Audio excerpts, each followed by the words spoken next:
Well, no Archie Whitlock. He's been out of the lineup for a couple games now. And the Ricky Ray in the backfield will look to Calvin McCarty to carry the load along with Brad Lester out of Auburn. And then when you look at the receiving corps, Fred Stamps, second game back from injury for their go-to receiver. And Jeremy Parquet did not attend most of the practice week, but he's in there at left tackle. Eskimos without Kelly Campbell, and Calvin McCarty takes the handoff up to the 20-yard line on the first carry of the game. Brought down by Ronald Flemons, who has been red hot.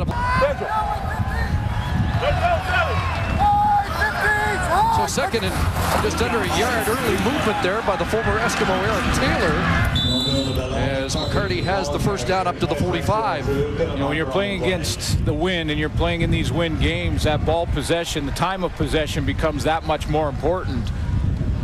A good start for the Edmonton Eskimos here. See what this flag is. It's job of the top of the route, and Kevin Strasser's got this offense moving early. Ricky Ray 4 for 4, 36 yards on this opening drive. Back in the hands of McCarty off the right side. And brought down after a short gain. Kevin Huntley, the defensive tackle, trips him up. Archie Whitlock played the Toronto Argonauts the last time these two teams played. He had a big game with 147 yards. You got to believe that Calvin McCarty understands that. This is a good front seven again the Toronto Argonauts have, but they did have success running the football the last time they met. Eskimos do not have a first possession touchdown this year. Got off to a real slow start last week in Montreal. That kind of interest in this first ever regular season CFL game in Atlantic, Canada. Eskimos start with great field position. Calvin McCarty off the right side, and that's not available. Eric Taylor and Kevin Iben combining on the tackle. Edmonton Eskimos, it was that first drive of the game for them was really a splitting image of their season, which is showing signs of coming out of and digging themselves out of the hole. So Chad Owens awaits. 3 kick return touchdowns on the year. And Prefontaine drills the line drive, and this may take a good hop.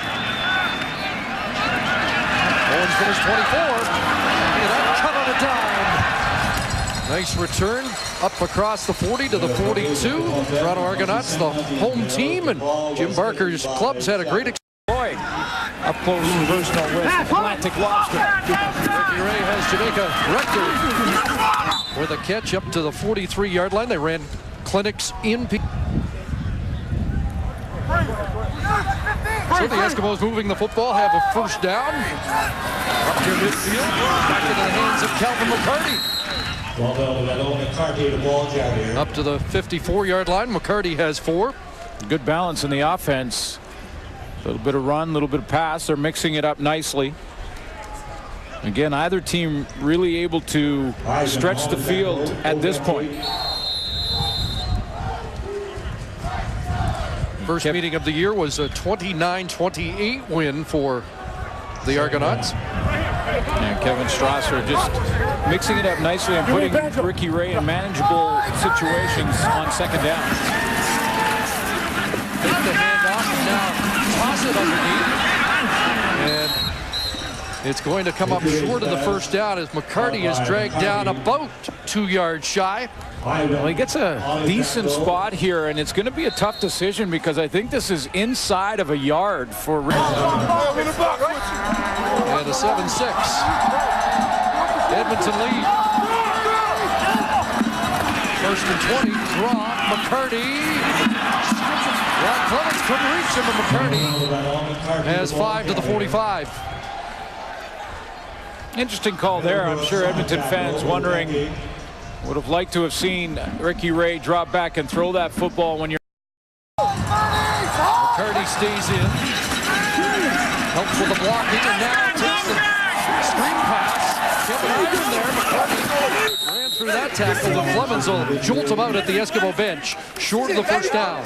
It does put the Edmonton Eskimos in makeable field goal range. Will have the football at their 16, 1:31 left in the opening half here of Scotiabank touchdown Atlantic.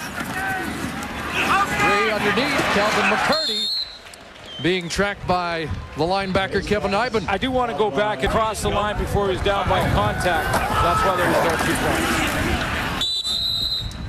points. Glad you clarified that, because we have seen in the NFL action continues tonight with an AFC battle as the New York Jets travel to Miami to take on Cam Wake.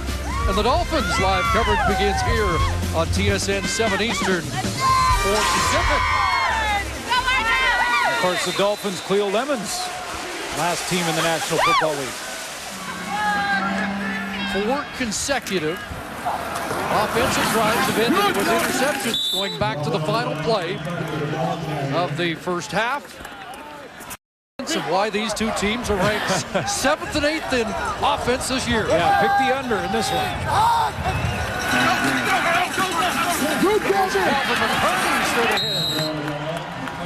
And a good run by the Vancouver area product.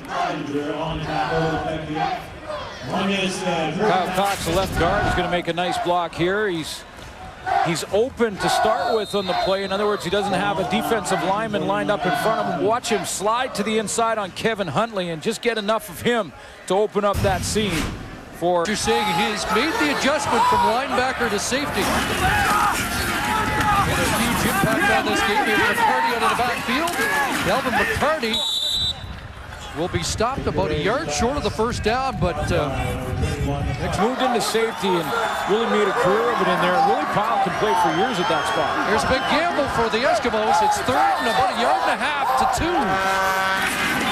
Short drop, wasn't there. And now he gets it to McCarty. Calvin McCarty, foot race, touchdown. Flag on the play when it looked like Calvin McCarty. A long discussion, and they're marching back. Illegal interference, blocking downfield before the pass was caught. Edmonton number 30. This is a 10-yard penalty applied from the last scrimmage. It will repeat 3rd down. The line of scrimmage, he's allowed to do that. But because it was thrown across the line of scrimmage, he can't block Willie Pyle like that until after the ball's caught. So there's the penalty flag. Richie Hall has the 2nd Eskimo touchdown of the day taken off the board. Got on. And he is taken down heavily. Good coverage downfield by the Edmonton Eskimos.